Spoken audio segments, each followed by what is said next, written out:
आज हम भर्तृहरि रचित नीति शतक के श्लोक चतुर्थ व पंचम की व्याख्या करेंगे, जिसमें मूर्ख निंदा से संबंधित श्लोक हैं। चतुर्थ श्लोक में मूर्ख जन का दुराग्रह कवि ने स्पष्ट किया है और वर्णन किया है। प्रसह्ये मणिमुद्रेण मकर वक्त्रिदंष्ट्रांतरात् समुद्रमपि संतरेत प्रचलत् दूर्विमालाकुलं भुजंगमपि कोपितं शिरसि पुष्पवद्धारयेत न तु प्रतिनिविष्ट मूर्खजन चित्तमाराधयेत। प्रसह्य मणिम उद्रेत का नकार हो गया है, आगे अनुनासिक मकार आने के कारण से मकर वक्त्र दंष्ट्रा अंतरात समुद्रम अपि संतरेत प्रचलद ऊर्मी मालाकुलम भुजंगम हलंत हो गया, अपि कोपितम शिरसी पुष्पवत धार्येत। आगे न है तो इसका जो नकार की वजह से तकार का नकार भी हो जाता है, अलग भी लिखते हैं। तू प्रतिनिविष्ट मूर्ख जन चित्तम आराधियेत, ये विग्रह है। इसके पश्चात मकर वक्त्र, मकर यानी मगरमच्छ के, वक्त्र यानी मुख में स्थित, दंष्ट्रा यानी दाढ़ के, अंतरात यानी बीच में। मगरमच्छ के मुख में स्थित दाढ़ों के बीच में मणिम, मणि को अर्थात रत्न को, प्रसह्य बलपूर्वक, उद्रेत निकाला जा सकता है। प्रचलद उर्मी मालाकुलम, प्रचलत तेज चलती हुई या उठती हुई, उर्मी माला, उर्मी यानी चंचल तरंगों के, माला यानी अत्यधिक तरंगों के, कुलम चंचल तरंगों से व्याप्त, समुद्रमपि समुद्र को भी, संतरेत पार कर ले, तैर करके पार किया जा सकता है। कोपितम क्रुद्ध हुए, भुजंगम अपि सर्प को भी, पुष्पवत माला की तरह, फूल की तरह, शिरसी यानी सिर में अर्थात गले में, धारियेत धारण कर लें। तू किंतु प्रतिनिविष्ट मूर्ख जन चित्तम, प्रतिनिविष्ट यानी दुराग्रह से ग्रसित मूर्ख जन, मूर्ख व्यक्ति के चित्तम यानी चित्त को, मन को, न आराधियेत यानी प्रसन्न नहीं किया जा सकता है। इसका सीधा सा अर्थ होगा, मनुष्य मगरमच्छ के मुख में दाढ़ों के बीच से बलपूर्वक रत्न या मणि को निकाल सकता है।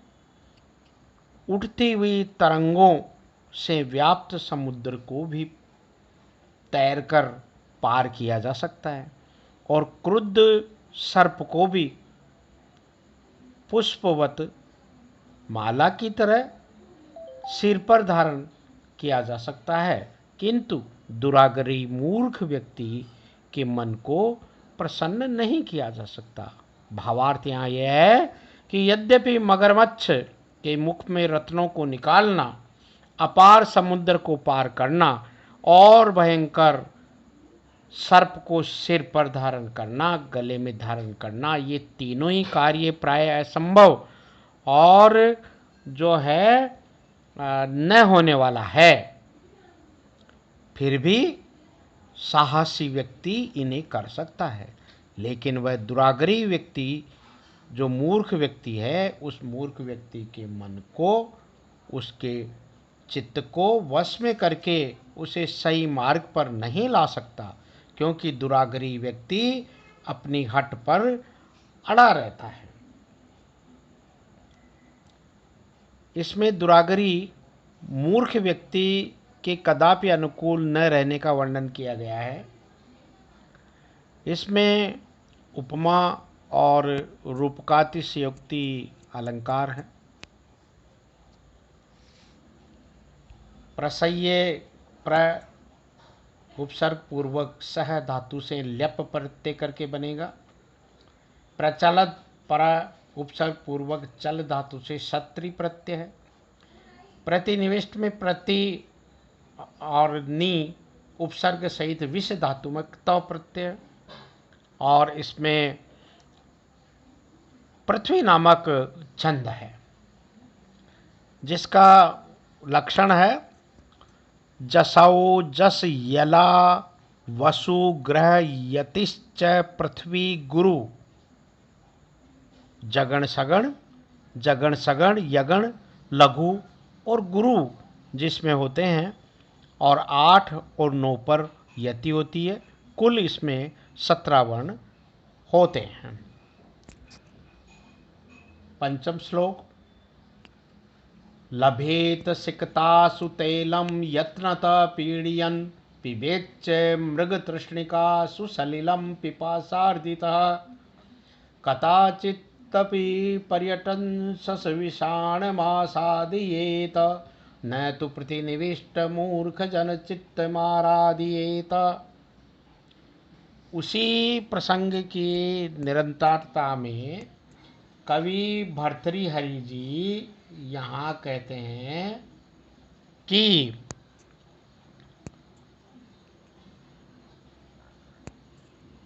लभेत सिक्तासु तैलम अपि यत्नतः पीड़यन् पिबेत च मृगतृष्णिकासु सलिलं पिपासा अर्दितः कदाचित अपि पर्यटन। शश चौटी से है, श का 6 हो गया है यहाँ।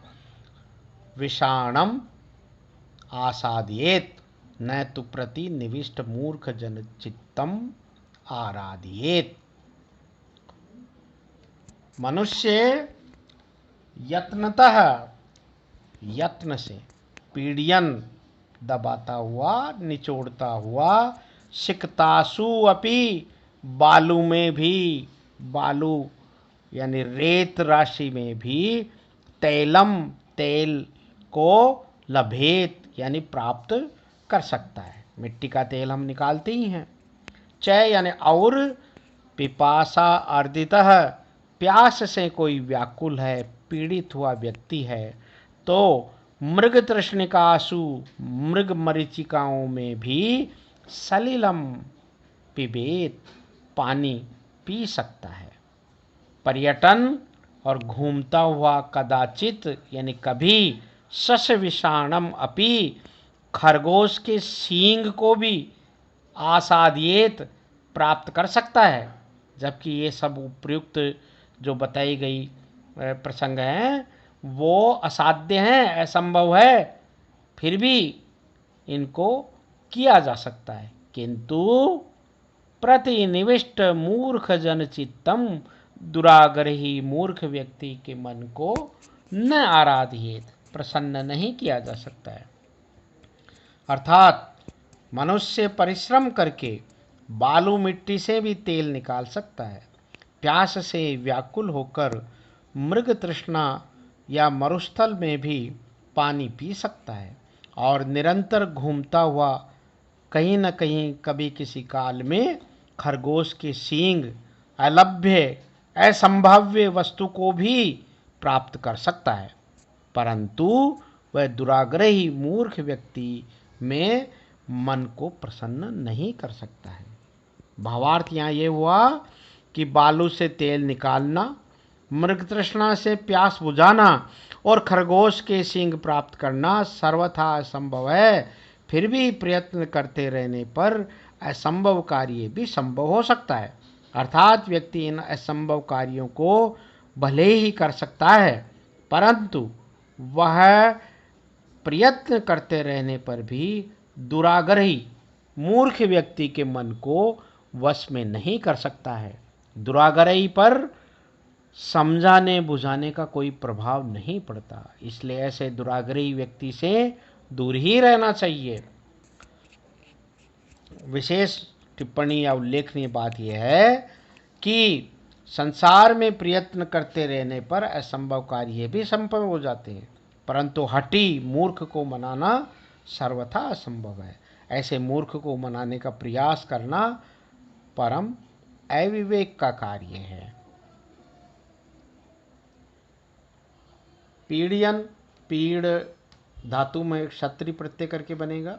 पर्यटन, परि और अट में क्षत्रि प्रत्यय हो जाएगा। सिकतासु सप्तमी बहुवचन का रूप है। सिकता शब्द का सदा बहुवचन में ही प्रयोग होता है।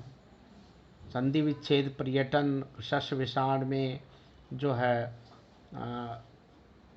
नकार का परसवर्ण हो जाता है और श का षष्ठवटी सूत्र से छकार हो गया है। तो यहाँ श का छ तथा न का चर्त्व च वर्ग करने पर य हो जाता है। और इसमें भी पृथ्वी नामक छंद ही वर्णित है।